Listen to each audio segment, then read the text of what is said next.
अस्सलाम वालेकुम, आप देख रहे हैं पीए न्यूज एचडी और मैं हूं आपके होस्ट सादिया बतूल। शामिल करते हैं आज की अहम खबरें। मुल्क भर में बारिशों का नया सिलसिला, पीडीएमए ने अलर्ट जारी कर दिया। लाहौर महकमा मौसमियात ने पेशन गोई की है कि मुल्क के मुख्तलिफ हिस्सों में आज बारिश का इम्कान है। इत्तलात के मुताबिक सिंध, जनूबी पंजाब, बलूचिस्तान, बालाई खैबर पख्तूनख्वा, गिलगित बल्तिस्तान, कश्मीर में कहीं हल्की कहीं दरमियाने दर्जे की बारिश मुतवक्के है। कराची में भी आज से पीर तक मातदल बारिश की पेशन गोई की गई है, जबकि बारिश बरसाने वाला मौजूदा सिस्टम जनूबी पंजाब की जानिब बढ़ रहा है। आइंदा 24 से 48 घंटों के दौरान सिंध, जनूबी पंजाब, बलूचिस्तान के मुख्तलिफ इलाकों में बारिश मुतवक्के है।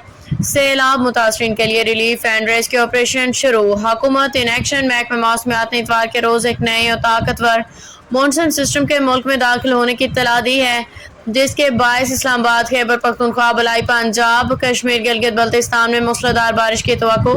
दूसरी जानिब पीडीएमए ने 20 से 25 जुलाई के दौरान पंजाब, खैबर पख्तूनख्वा, बलूचिस्तान के 18 अजला में मुमकिन बारिशों की पेश नज़र अलर्ट जारी कर दिया। शहरियों को एहतियाती तदाबीर इख्तियार करने की हिदायत की है। याद रहे कि जुमेरात के रोज मुख्तलिफ इलाकों में शदीद बारिश हुई थी, जिसके नतीजे में कीमती जानवरों का ज़िया हुआ, इमलाक को नुकसान पहुंचा, नशेबी इलाके ज़ेरे आब आ गए, जिससे अवामी जिंदगी बुरी तरह मुतासिर हुई।